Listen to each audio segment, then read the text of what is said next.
جب آپ نے اعلان کیا کہ چلو تقدیر کو پورا کرو، تو جبریل بھی غمگین ہو کر کہنے لگے یا رسول اللہ پھر میرا بھی آج دنیا میں آخری دن ہے، آج کے بعد میں بھی کبھی اس دنیا میں لوٹ کے نہیں آؤں، یعنی پڑھی کے ساتھ آپ کی آنکھیں بند ہوئیں۔ حضرت عائشہ رضی اللہ تعالیٰ عنہ کی چیخنے تو ساری بیگمات دوڑی دوڑی آئیں، تو آپ کی منزل پوری ہو چکی تھی، تو آپ کو لٹایا گیا اور چادر ڈال دی گئی۔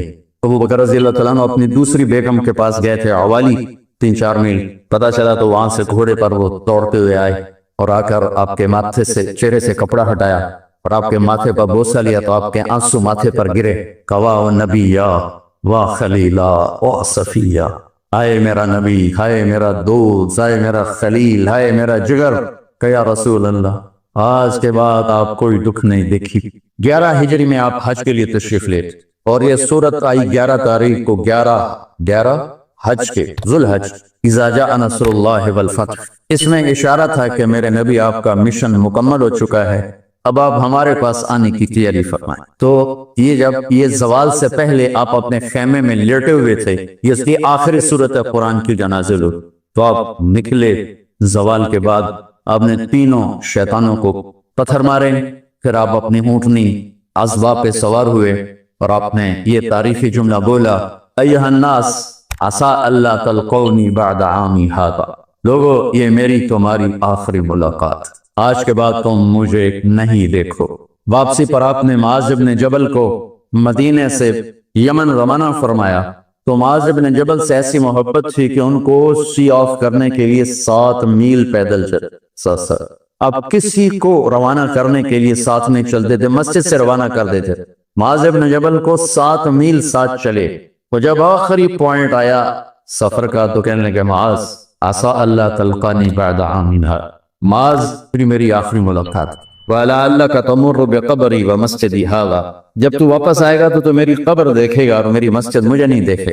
تو فَبَكَى مُعَاذٌ جِشْعًا لِفِرَاقِ رسول اللہ، تو معاذ بن جبل پھوٹ پھوٹ کے رونے لگے آپ کی جدائی کا تصور کر، تو آپ کی آنکھوں میں بھی آنسو آ گئے، تو آپ نے جلدی سے منہ یوں پھیر لیا، معاذ پیچھے ہو گئے اور آپ ادھر ہو گئے، اپنے آنسو چھپا لیے۔ وَفَرْمَا مَعَاذ ان اول الناس بی المتقون من کانوا وحیث کانوا، معاذ اس جدائی کا غم نہ کر، جو تقوی پر مرے گا وہ میرا سب سے قریب ہوگا، چاہے وہ پاکستان میں ہو چاہے افریقہ میں ہو، میرے سب سے قریب وہ ہوں گے جو تقوی والے ہوں گے، جو اللہ سے حیا کرنے والے ہوں گے۔ جب آپ واپس تشریف لائے 29 صفر، 29 محرم صفر، 29 صفر عصر کی نماز کے بعد ایک جنازہ تھا، اس جنازے کو پڑھانے کے بعد اس کو دفن کے لیے آپ جنت البقیع تشریف لے گئے۔ وہاں سے واپس ہونے لگے تو سر درد اٹھا اور وہ درد ایک دم بڑھنا شروع، اور اس دن باری حضرت عائشہ کے گھر کی تھی، تو آپ گھر میں تشریف لاتے لاتے درد کے ساتھ بخار، تیز بخار، تیز درد، تیز بخار، اور 14 دن 12 ربیع 29 30 2 دن یہ اور 12 دن اگلے 14 دن آپ نے بیماری دیکھی، مسلسل سر درد اور مسلسل بخار، اور روزانہ آپ جب گھر بدلتے اس کو 9 بیویاں زندہ تھیں، تو آپ پوچھتے کل کس کی باری ہے، کل کس کی باری ہے، یہ میمونہ کی ہے، اگلا دن کل کس کی باری، یہ حفصہ کی، کل کس کی باری ہے، ام سلمہ کی ہے۔ تو بیگمات نے اس سے سمجھا کہ اللہ کے نبی یہ چاہتے ہیں کہ میں بیماری کے دن عائشہ کے پاس گزار، ورنہ آپ کو تو خود پتا ہے کل کس کی باری ہے، پرسوں کس کی باری ہے، ترسوں کس کی باری ہے۔ تو حضرت میمونہ کے گھر میں آپ تشریف فرما تھے، تو ساری باقی 8-7 بیگمات جمع ہوئیں اور انہوں نے آ کے عرض کی یا رسول اللہ جب تک آپ بیمار ہیں آپ عائشہ کے پاس آرام فرمائیں، اور جب اللہ آپ کو شفا دے دے تو پھر ہماری ترتیب کو آپ دوبارہ شروع فرما دیں۔ تو آپ نے سب کا شکریہ ادا کیا۔ عدل کی مثال کا اسلام جب دوسری شادی کی اجازت دیتا ہے تو عدل کی شرط لگاتا ہے، اِلَّمْ تَعْدِلُوا، اگر عدل نہیں کر سکتے پھر ہے کیا عدل۔ اور آپ نے فرمایا جس نے دوسری شادی کی اور عدل نہ کیا، کتنی مرضی عبادت کر کے آیا تو قیامت کے دن آدھا حصہ اس کا فالق زدہ ہوگا، ایک سائیڈ اس کی فالق زدہ ہوگی، کتنے ہی مراقبے کر کے کتنی ہی نمازیں پڑھ کے آیا ہو، انصاف نہیں کیا تو پورا آدھا حصہ فالج کی پکڑ میں ہوگا۔ جب سب بیگمات نے یہ کہہ دیا کہ آپ وہاں گزاریں تو آپ نے شکریہ ادا کیا، علی اور عباس کو بلایا، ان کے کندھوں پہ آپ نے یوں ہاتھ رکھے اور آپ کے پاؤں یوں زمین پہ لگ رہے، آپ پورا پاؤں نہیں لگا پا رہے تھے، کمزوری سے یہ پوزیشن اس طرح، اور یہ پیر کا دن تھا. آپ حضرت عائشہ کے گھر میں داخل ہوئے اور اگلے پیر کو حضرت عائشہ کے گھر میں آپ اپنے اللہ کے پاس چلے. آخری ہفتہ آپ نے حضرت عائشہ کے گھر میں گزارا.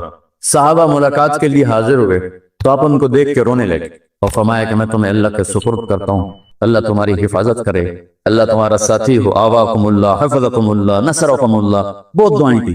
تو عبداللہ بن مسعود رضی اللہ تعالیٰ عنہ نے پوچھا یا رسول اللہ، لگتا ہے جیسے جانے کا وقت ہے، تو آپ کو غسل کون دے گا؟ آپ نے فرمایا میرے اہل بیت. آپ کو کفن کون دے گا؟ کہ میرے اہل بیت. آپ کا جنازہ کون پڑھے گا؟ تو آپ رونے لگے. تو آپ نے فرمایا جب تم مجھے غسل دے دو تو سب نکل جانا، سب سے پہلے میرے دو وزیر جبریل و میکائیل آئیں گے اور وہ میرے اوپر درود و سلام پڑھی. ہمارے نبی کا جنازہ ایسے نہیں ہوا اللہ اکبر اور پیچھے صفیں، آپ کی چارپائی کے پاس آ کر صحابہ کھڑے ہو جاتے. وہ میں ابھی بتاتا ہوں. تو آپ نے فرمایا سب سے پہلے جبریل و میکائیل آ کر میرے اوپر درود و سلام پڑھیں گے، پھر اس کے بعد ساتوں آسمان کے فرشتے باری باری آئیں گے. جب وہ چلے جائیں گے تو پھر سب سے پہلے میرے خاندان، میرے اہل بیت کے مرد آ کر میرے اوپر سلام پڑھیں گے، پھر ان کی خواتین آ کر سلام پڑھیں گی، پھر ان کے بچے آئیں گے، پھر ان کے نوکر اور نوکرانی آئیں گی، اس کے بعد مہاجرین مکے کے قریش آئیں گے، اس کے بعد ان کی عورتیں آئیں گی، ان کے بچے آئیں گے، ان کے نوکر اور نوکرانی آئیں گی، اس کے بعد مدینہ والے آئیں گے، پھر مدینے کی خواتین آئیں گی، پھر ان کے نوکر نوکرانی آئیں گے، اور اس کے بعد مجھے تم اللہ کے سپرد کر دینا. اور پھر آپ نے ایک عجب بات فرمائی جو کسی نبی نے نہیں فرمائی. فرمایا کہ میرے بعد میری آنے والی امت کو میرا سلام کہے اور انہیں کہنا کہ ان کے بعد جو آئیں ان کو بھی میرا سلام کہے. اور اس طرح میرے سلام کو قیامت تک اللہ کے نبی نے پہنچایا کہ ہر آنے والی امت، ہر آنے والی نسل، اگلی نسل کو اس نبی کا سلام پہنچایا. آپ کے جانے میں 5 دن باقی تھے تو آپ نے فرمایا مجھے 7 کنووں کے پانی سے غسل کرواؤ. تو 7 کنووں سے پانی لایا گیا مشکیزوں میں بھر کے. تو حضرت عائشہ کے گھر میں کوئی ایسا ٹب نہیں تھا جس میں بیٹھ کے وہ آپ نہا سکتے، تو حضرت حفصہ کے گھر سے ٹب منگوایا گیا. آپ اس میں بیٹھے، تہمت باندھا ہوا تھا، کرتا اتارا اور آپ پر 7 کنووں کا پانی ڈالا گیا، تھوڑا تھوڑا تھوڑا تھوڑا تھوڑا تھوڑا. تو اس سے بخار کی شدت کم ہوئی اور آپ سر درد کی وجہ سے اپنے ایسے پٹی باندھی سرخ رنگ کی. اور اس کے بعد حضرت علی اور فضل بن عباس کے کندھوں کا آسرا لے کر آپ مسجد میں تشریف لائے اور آپ ممبر پر بیٹھے اور آپ نے فرمایا لوگوں میرے جانے کا وقت آ چکا ہے. میں نے کسی پر زیادتی کی ہو، کسی کو تھپڑ مارا ہو، کسی کو چھڑی ماری ہو، کسی کا حق دبایا ہو، تو میں اپنی جان کے ساتھ، مال کے ساتھ حاضر ہوں. مجھ سے یہی بدلہ لے لو، آخرت میں میرے خلاف کوئی دعویٰ نہ کر. میں آخرت کے حساب کو برداشت نہیں کر سکتا. جن کی طفیل لوگوں کا حساب معاف ہوگا، جن کی طفیل، جن کی شفاعت پر لوگ بے حساب جنت میں جائیں گے، وہ روتے ہوئے فرما رہے ہیں کہ میں آخرت کے حساب کو نہیں دے سکتا. تو سارے صحابہ رونے لگے، لیکن آپ اپنی بات کو دہراتے رہے، کوئی بھی نہیں اٹھا. تو آپ نے ظہر کی نماز پڑھائی. ظہر کے بعد پھر ممبر پر آئے اور فرمایا کہ لوگوں یہیں مجھ سے حساب کتاب کر لو، آگے نہ کرنا. بتاؤ میں نے کسی کا کوئی حق دینا؟ ایک صحابی کھڑے ہو، یا رسول اللہ آپ نے میرے 3 روپے دینے ہیں، 3 درہم. تو آپ نے فرمایا دینے ہوں گے کہ ضرور، پر مجھے یاد نہیں، بتاؤ گے کس طرح دینے؟ کہ یا رسول اللہ آپ کے پاس سائل آیا تھا، آپ سے مانگا، آپ کے پاس تھے نہیں، تو آپ نے مجھ سے کہا تیرے پاس کچھ ہیں؟ تو میرے پاس 3 درہم تھے، تو آپ نے فرمایا تو دے دے، میں بعد میں ادا کر دوں گا. تو ہاں یاد آ گیا. تو میرے گھر کے نبی میں، میرے نبی کے گھر میں تو تیل نہیں تھا ایک چھٹانگ جس سے چراغ جلتا، پیسہ کہاں سے آتا؟ تو آپ کے سامنے آپ کے کزن فضل بن عباس کھڑے تھے. آپ نے فرمایا فضل میرا قرضہ ذمہ لیتے ہو؟ جن کے لیے کائنات سجائی گئی، جنت کی چابیاں جن کو پکڑائیں گے، جاتے ہوئے 3 روپے دینے کی ہمت نہیں تھی. کہا فضل میرا قرضہ ذمہ لیتے؟ کہا جی یا رسول میں اپنے ذمہ لیتے. کہا اس سے لے لینا. آپ گھر تشریف لے گئے، نماز کے لیے آتے تھے، پڑھاتے تھے. جمعرات کو عشاء کی نماز پڑھانے کے لیے اٹھے، اٹھ نہیں سکے، گر گئے. پھر اٹھنے لگے، اٹھ نہیں سکے، گر گئے. پھر اٹھنے لگے، اٹھ نہیں سکے. تو آپ نے فرمایا ابو بکر سے کہو نماز پڑھائے، عشاء کی نماز. ابو بکر ذرا پیچھے کھڑے تھے، عمر آگے کھڑے تھے. تو لوگوں نے کہا نماز ہی پڑھانی، کوئی پڑھا دے. تو انہیں حضرت عمر کو آگے کیا، انہوں نے کہا اللہ اکبر. جب حضرت عمر کی تکبیر سنی تو آپ نے اندر سے زور سے فرمایا عمر کو پیچھے کرو، ابو بکر کو آگے کرو. میرے رب کا فرمان ہے میرے مسلح پر ابو بکر کے سوا اور کوئی کھڑا نہیں ہو سکتا۔ جمعرات کی عشاء، جمعہ ہفتہ اتوار کی 15 نمازیں اور پیر کی فجر کی 16 اور جمعرات والی 17 نمازیں ابو بکر نے پڑھائیں میرے نبی کی موجودگی میں۔ ہفتے کے دن ظہر یا عصر میں آپ علی اور فضل بن عباس کے کندھوں پر ہاتھ رکھ کے مسجد میں داخل ہوئے اور ابو بکر نماز پڑھا رہے تھے۔ ادھر محسوس ہوا کہ اللہ کے نبی آ رہے ہیں، تو ابو بکر نے یوں پیچھے ہٹنا شروع کیا تاکہ مصلی سے ہٹ جائیں، تو آپ نے ایسے ہاتھ کا اشارہ فرمایا کہ کھڑے رہو، ہٹو نہیں، کھڑے رہو۔ تو وہ پھر آگے مصلی پر آ گئے، تو آپ تشریف لائے اور الٹے ہاتھ ابو بکر کے ساتھ بیٹھ کر آپ نے ظہر یا عصر کی 4 رکعت نماز ابو بکر کی امامت میں ادا فرمائی۔ یہ آپ کی آخری نماز سی مسجد کے اندر امت کے ساتھ اور تشریف لے گئے۔ جمعہ کا دن تھا، جبریل آئے، یا رسول اللہ مجھے اللہ نے بھیجا ہے کہ جاؤ میرے محبوب کا حال پوچھ کے آؤ۔ اللہ، تو آپ درد اور بخار دونوں چیزیں، سر کا درد بھی ہیوی ویٹ تھا اور بخار بھی، تپش، تو آپ نے کہا جبریل تکلیف ہے، تکلیف میں۔ ہفتے کا دن پھر جبریل آئے، یا رسول اللہ مجھے اللہ نے بھیجا ہے کہ جاؤ میرے محبوب کا حال پوچھ کے آؤ۔ پھر آپ نے فرمایا تکلیف ہے۔ اتوار کو پھر جبریل آئے، یا رسول اللہ اللہ نے بھیجا ہے کہ جاؤ میرے محبوب کا حال پوچھ۔ 12 ربیع الاول آگے، 632 عیسوی اور 11 ہجری، آپ کی طبیعت میں بشاشت آئی، تو صحابہ نماز پڑھ رہے تھے، آپ نے دروازہ کھول کے سب کو یوں دیکھا، تو حضرت انس فرماتے ہیں ہم سب نماز میں تھے، لیکن جب دروازہ کھلنے کی آواز آئی اللہ کے نبی کا چہرہ، تو ہم سب نماز میں یوں ہو گئے، نماز کے اندر ہی سارے اللہ کے نبی کو دیکھنا شروع کر دیا، بھول ہی گئے کہ نماز پڑھ رہے ہیں، ایسے گم ہو گئے آپ میں۔ تو آپ نے جلدی سے دروازہ بند فرما دیا۔ یہ آپ کی آخری زیارت تھی اپنی امت کے لیے، اس کے بعد آپ اپنے اللہ کی طرف کا سفر شروع کیا۔ تو اشراق کے بعد آپ نے اپنی بیگمات کو بلایا، ان کو بتایا نہیں کہ میں آج جا رہا ہوں، سب سے ملے، سب کو الوداع کیا اور انہیں بھیجا۔ اس کے بعد آپ نے حضرت فاطمہ کو بلایا، جنت کی عورتوں کی سردار، سب سے زیادہ محبوب بیٹی، سب سے زیادہ جگر کا ٹکڑا، دل کا ٹکڑا، کا جس نے فاطمہ کو دکھ دیا مجھے دکھ، جس نے اسے سکھ دیا مجھے سکھ دیا۔ ہاں، ان کو قریب کا، بیٹی قریب ہو، تو ان کے کان میں کہا میں جا رہا۔ وہ رونے لگی، سامنے نا رو نہیں، چند دنوں کے بعد تیری میری ملاقات ہو جائے گی سب سے پہلے۔ تو 6 ماہ بعد حضرت فاطمہ کا بھی 24 سال کی عمر میں یا 25 سال کی عمر میں انتقال ہو گیا۔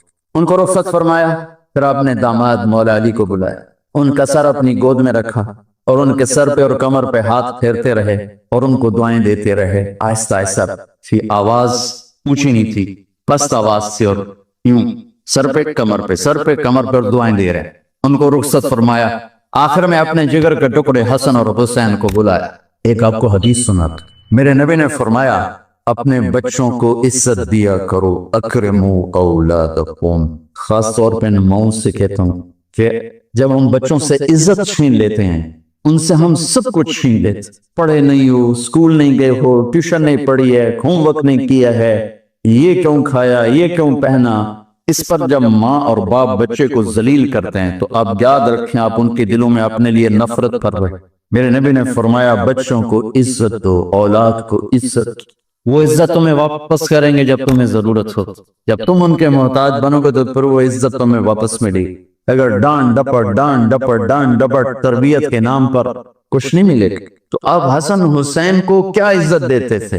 آپ نماز پڑھا رہے ہیں، نماز ہے مسجد کے اندر، گھر میں نہیں ہے، اور آپ سجدے میں گئے، دونوں بھائی کود کے کمر پہ چڑھ گئے۔ کوئی ہمارے آج کا دیندار ہوتا وضو سے ہی انہوں نے 2 لیتر مارنے آیا، آپ نے سجدہ لمبا کر دیا، صحابہ کو خوف ہوا کہ آپ فوت ہو گئے۔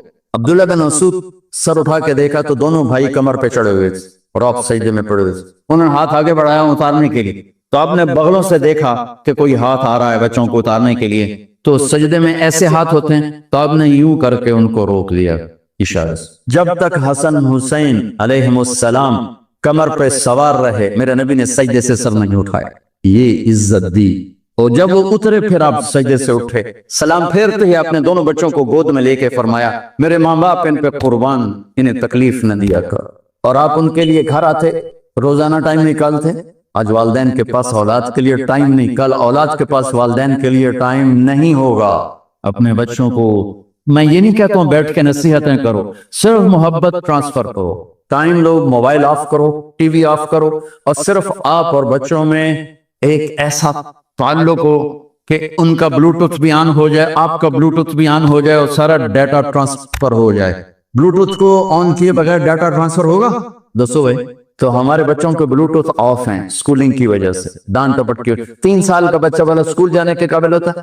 3 سال کا بچہ ماں کی گود کے لیے ہوتا ہے، باپ کی چھاؤں کے لیے ہوتا ہے، وہ روتا ہوا جاتا ہے، روتا ہوا آتا ہے، روزانہ ماں باپ سے نفرت اپنے اندر وہ پیدا کرتا ہے اور اس کو پالتا ہے، پڑھاتا ہے، بڑھاتا ہے۔ آپ گھر میں تشریف لاتے اور حسن حسین کے لیے گھٹنے ٹیک دیتے، ہاتھ ٹیک دیتے، آؤ بچوں اپنے اونٹ پہ چڑھ جاؤ، دونوں بچوں کو کمر پہ چڑھا کر پورے کمرے میں چکر لگاتے، بس پھر پوچھتے تمہاری سواری کیسی ہے، اونٹ کیسا ہے؟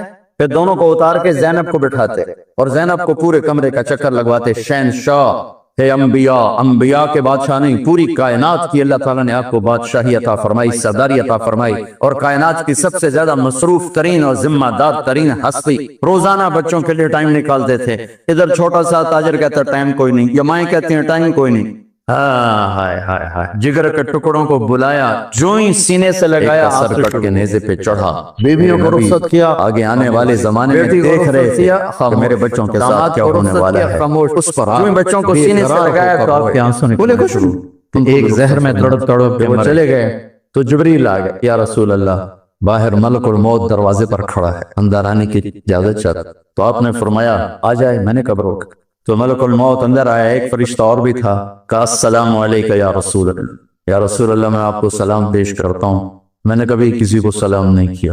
آپ کے رب نے فرمایا جب جاؤ تو اجازت لے کے جانا، بن اجازت اندر نہ جانا، میں کبھی کسی سے اجازت نہیں لیتا۔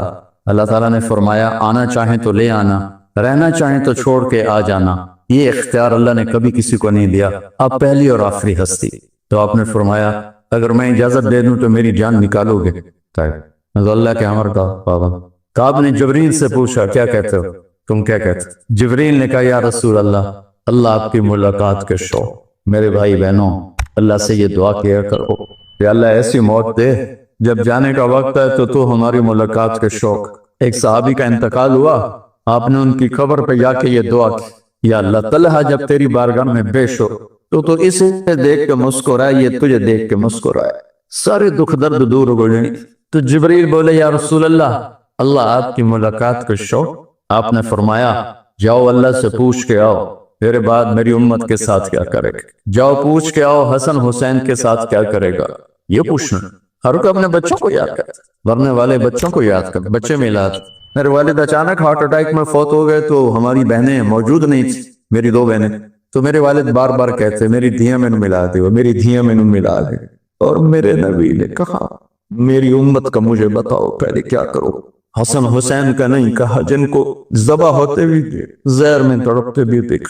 واہ یا رسول اللہ، آپ نے کیا وفا کی اور ہم نے کیا صلت، سارے خنجر انہی کے سینے میں اتار دیے، ہر تیر کھینچ کے آپ کے جگر کے پار کیا، ہر نافرمانی کا ٹھیکہ لے لیا، جاؤ پوچھ کے آؤ میرے بعد میری امت کا کیا کرے گا۔ تو جبریل جا کر پیغام لائے کہ اللہ تعالیٰ فرما رہے ہیں ہاں ہم آپ کی امت کو تنہا نہیں چھوڑے، میرے رب کی عزت کی قسم، خواتین و حضرات میرے رب کی عزت کی قسم، میرے نبی یہ بات نہ اٹھاتے، کوئی ہم میں خنزیر بنتا، کوئی بندر ہو جاتا، کوئی کتا ہو جاتا، کوئی سانپ بچھو بن جاتا، اللہ کی ہم سے کیا رشتہ داری۔ اس کملی والے پہ درود و سلام پڑھو جس نے اولاد کو پیچھے کر کے تمہیں اللہ سے مانگ، اور محشر کا میدان میں جب جہنم آ کے ایک چیخ مارے اور آدم سے لے کر عیسیٰ علیہ السلام تک ہر نبی کہے گا نفسی نفسی، ہر ماں باپ کہے گا نفسی نفسی، ہر بیٹا بیٹی کہے گا نفسی نفسی، ہر خامن بیوی کہے گا نفسی نفسی، ہر بھائی بہن کہے گا نفسی نفسی، حضرت ابراہیم کہیں گے یا اللہ کسی کا سوال نہیں کرتا میری جان بچے، عیسیٰ علیہ السلام کہیں گے یا اللہ میں اپنی ماں مریم کا بھی سوال نہیں کرتا میری جان، نفسی نفسی کے ہنگامے میں ایک آواز آئے گی امتی امت، کون ہے یہ؟ سر یہ دنیا نفسی نفسی کہہ رہی، یہ کون ہے امتی امتی کہنے والا؟ آواز کے تعاقب میں جب نظریں جائیں گی تو اپنے نبی کو دیکھ لینا، تڑپتے ہوئے بدن کے ساتھ، کانپتے ہوئے ہاتھوں کے ساتھ، اور پھیلی ہوئی جھولی کے ساتھ، اور بہتے ہوئے آنسوؤں کے ساتھ، صرف ایک ہستی ہو صلی اللہ علیہ یا رسول اللہ، صرف ایک ہستی ہوگی جو کہیں گے یا اللہ میری امت، یا اللہ میری امت، یا کر۔ السلام علیکم ورحمۃ اللہ وبرکاتہ۔ الحمد للہ الذی خلق السماوات والارض ولم يعي بخلقهن يدبر الامر من السماء بيده الملك وهو على كل شيء قدير، واشهد ان لا اله الا الله وحده لا شريك له، واشهد ان سيدنا ومولانا محمدا عبده ورسوله، اما بعد اعوذ بالله من الشيطان الرجيم، بسم الله الرحمن الرحيم، والله اخرجكم من بطون امهاتكم لا تعلمون شيئا وجعل لكم السمع والابصار والافئده لعلكم تشكرون، وقال تعالى فلا وربك لا يؤمنون حتى يحكموك فيما شجر بينهم ثم لا يجدوا في أنفسهم حرجا مما قضيت ويسلموا تسليما، وقال النبي صلى الله تبارك وتعالى عليه وسلم يا أبا سفيان جئتكم بكرامة الدنيا والآخرة، وقال النبي صلى الله عليه وسلم وجعل الذل والصغار على من خالف أمر، وقال النبي صلى الله عليه وسلم تركتكم على محجة بيضاء ليلها كنهارها لا يزيغ عنها إلا هالك۔ میرے محترم بھائیو بہنوں، بچوں بچیوں، بیٹوں بیٹیوں، آج آپ کو دیکھ کے، اتنا بڑا مجمع دیکھ کے بہت خوشی ہو رہی ہے۔ میں اللہ کا شکر ادا ہی نہیں کر سکتا۔ میں 1982 میں برمنگھم آیا تھا پہلی دفعہ۔ اس وقت آپ کی یہ بڑی مسجد کچھ بن گئی تھی، کچھ بن رہی تھی، ہماری جماعت وہاں ٹھہری تھی۔ 2 دن ہم نے گشتیں کی، بھاگ دوڑ کی، اور 50 سے زیادہ بندے ہم نہیں اکٹھے کر سکے، ٹوٹل 50۔ آج یہ ہزاروں کا مجمع ہے۔ ایمان والی مومنات مستورات بھی ہیں، ایمان والے بھائی مرد بھی ہیں، جوان بھی ہیں، ادھیڑ عمر بھی ہیں۔ میں آپ سب کا شکر گزار۔ اس کو کہو بھائی نیچے اتر دو۔ میرے بھائی بہنوں، زندگی گزارنے کا وہ طریقہ جس پر ہم کامیاب ہو کر دنیا سے جائیں، عزت کی زندگی گزاریں، جو راستہ بے خطا ہو، صرف اسلام ہے۔ ان الدین عند اللہ الاسلام۔ پوری دنیا کو بتا دو کہ اب صرف اسلام ہی زندگی گزارنے کا راستہ ہے۔ اسلام کا مطلب ہی سلامتی ہے۔ اسلام کو سامنے رکھ کر چلیں گے تو سلامتی کی زندگی، امن کی زندگی ہوگی۔ آپ اپنے رب کو دیکھیں کہ انہوں نے ہمارے دین کا نام رکھا اسلام، سلامتی۔ عقیدے کا نام رکھا ایمان، امن، سلامتی، امن۔ اور اپنے محبوب کا نام رکھا محمد، کی تعریف کی جائے۔ دوسرا نام رکھا احمد، جو سب سے زیادہ اللہ کی تعریف کرنے والا ہو۔ ماں کا نام رکھا آمنہ، امن والی۔ باپ کا نام رکھا عبداللہ، عبادت والا، اللہ کا بندہ۔ اور جو اس وقت لیڈی ڈاکٹر تھی اس زمانے کی حضرت آمنہ کے ساتھ، ان کا نام تھا شفا۔ شفا، صحت، سلامتی۔ اور آپ کے خاندان کا نام رکھا ہاشم۔ ہاشم کا مطلب ہے کھانا کھلانے والا۔ ہمارے نبی کے پردادا